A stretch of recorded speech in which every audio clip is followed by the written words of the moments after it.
कोलकाता के RG Kar medical college में trainee doctor के साथ रेप और हत्या के मामले में बड़ी खबर सामने आ रही है। बुधवार 22 जनवरी को सुप्रीम कोर्ट में इस केस में फिर सुनवाई होगी।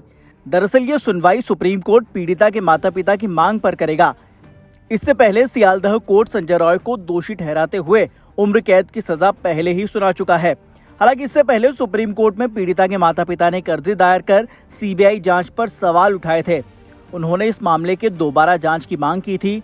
इसी पर ही 22 जनवरी को सुप्रीम कोर्ट में सुनवाई होने जा रही है। पहले लगाई गई याचिका में पीड़िता के माता पिता ने सियालदह की अदालत को मामले में सजा सुनाने से रोकने की अपील की थी।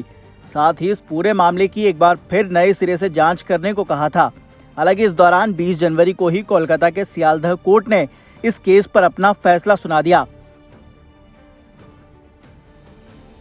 खबर ये भी है कि पश्चिम बंगाल की ममता सरकार इस फैसले से संतुष्ट नहीं है। वो संजय रॉय को फांसी देने की मांग कर रही है। इसके लिए सरकार ने सियालदह कोर्ट के फैसले के खिलाफ कलकत्ता हाई कोर्ट का दरवाजा भी खटखटाया है। इसी मामले पर कांग्रेस और बीजेपी की तरफ से भी बयान सामने आया है। सुनिए।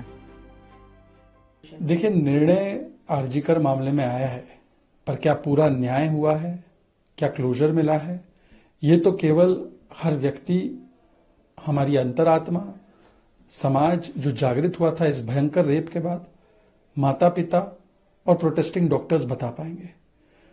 लगता है कि बहुत सारी चीजों को मैनिपुलेट किया गया था शुरुआत में टीएमसी की सरकार और पुलिस के द्वारा जानबूझकर, ताकि केस कमजोर हो। हमने देखा कि कैसे एविडेंस को मिटाया गया। हमने देखा कि प्रोटेस्टिंग डॉक्टर्स को कैसे धमकाया गया। हमने देखा कि किस प्रकार से माता पिता को भी प्रेशर में लाने की पूरी कोशिश की गई। सुप्रीम कोर्ट ने बोला, माता पिता ने बोला, टीएमसी से अपेक्षित था, ममता दीदी से अपेक्षित था कि आप बेटी को न्याय दिलाओ, पर वो कर रहे थे सबूत मिटाओ, सच की आवाज दबाओ, किसी प्रकार से बलात्कारी बचाओ। और ये हर केस में आप पैटर्न देखिए, संदेश खाली में देखिए, शाहजहां के साथ, आरजीकर में देखिए। तो आज इसीलिए हर एक व्यक्ति ये महसूस कर रहा है, उसकी अंतरात्मा कह रही है कि पूरा न्याय नहीं हुआ है। पूरा न्याय तभी हो सकता है जब जो लोग सत्ता में काबिज है, उन्होंने बेटी को न्याय दिलाने के लिए नहीं बल्कि बलात्कारियों को बचाने के लिए काम किया है, उनको जब सजा मिलेगी तभी पूरा न्याय हो पाएगा। मुझे लगता है ये हर एक व्यक्ति की अंतरात्मा आज इस वर्डिक्ट के बाद कह रही है। जिस तरीके से ये बलात्कार हुआ, हत्या हुई, आप कैसे डिफाइन करेंगे कि रेयरेस्ट ऑफ रेयर केस क्या होता है? तो बिल्कुल ये उम्र कैद नहीं, पर इसमें डेथ सेंटेंस, फांसी की सजा होनी चाहिए थी।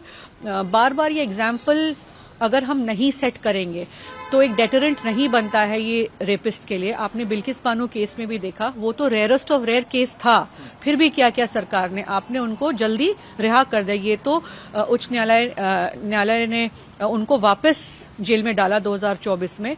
तो अगर हम डेटरेंस नहीं क्रिएट करेंगे, अगर हम ऐसे रेपिस्ट को डेथ सेंटेंस नहीं देंगे, तो मुझे लगता है कि एक रॉन्ग एग्जाम्पल और रॉन्ग प्रेसिडेंट सेट होता है।